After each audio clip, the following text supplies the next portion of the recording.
Hello po, good day. Para ito na po yung inyong order for the Nintendo Switch version 2 unit, 512GB, brand new.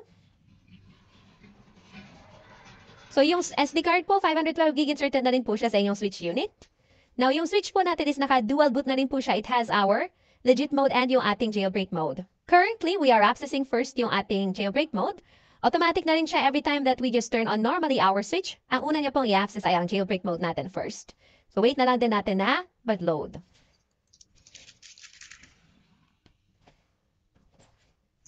Now, this order is going to Sikihor. Kabit ko lang yung inyong Joy-Con. Yeah. And then, pakita ko lang din yung charging ng ating unit.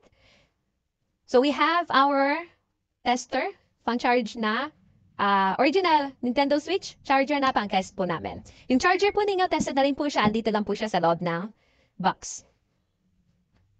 So, side A, charging. And side B, charging. I'll just leave the charger para habang tinetest natin yung or pinapakita natin sa video demo yung pag-test ng ating Switch is nag-charge na din yung Joy-Con natin.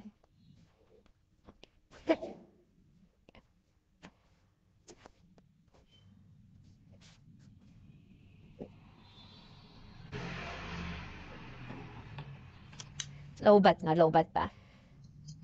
Anyways, these are the games that you requested po which we were able to install. So for 512GB, marami na po tayo mga games na pwedeng pagpilian. And then sa album folder, andito naman yung ating mga homebrew applications.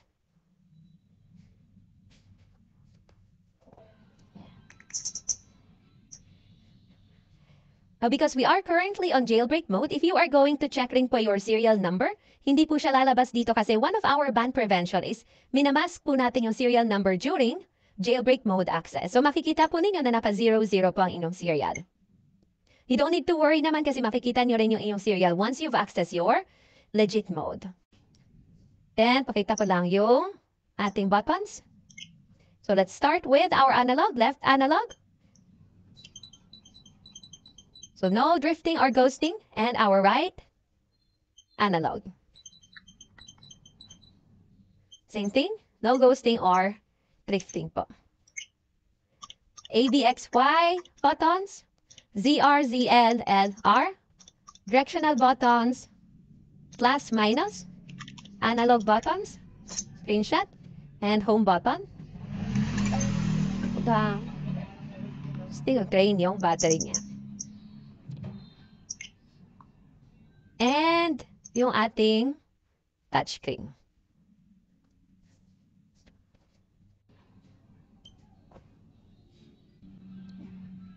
Touchscreen.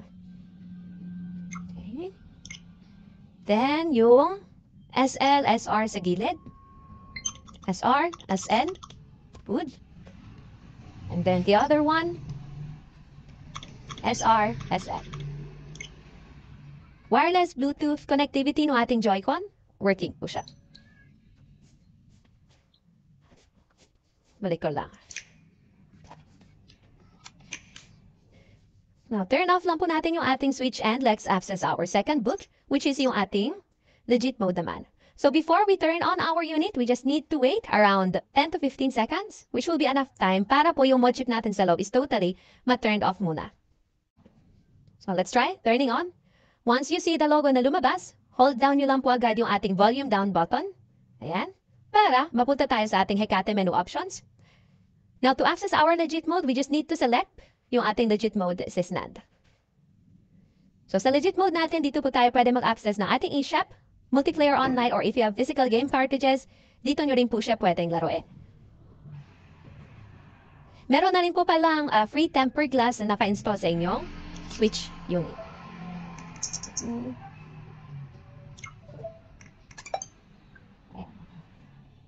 So dahil nasa legit mode naman po tayo ngayon, if you are going to check your album folder, expect na hindi nyo po makikita dito yung mga homebrew applications. Rather, pag meron na kayo nakasave na photos or screenshots, dito po siya lalabas. And as what I've mentioned before, your serial dito nyo po makikita during your legit mode access. So serial ending in 4595, which is the same dito po sa sticker. Sa ilalim ng inyong switch unit. Focus ko lang. Ayan. 4595. And, wala pa. Sorry. Yes. Meron din po siya dito sa sticker sa inyong box mismo. Turn off lang natin. Of course, included na all the accessories that comes with the box. Pakita ko lang.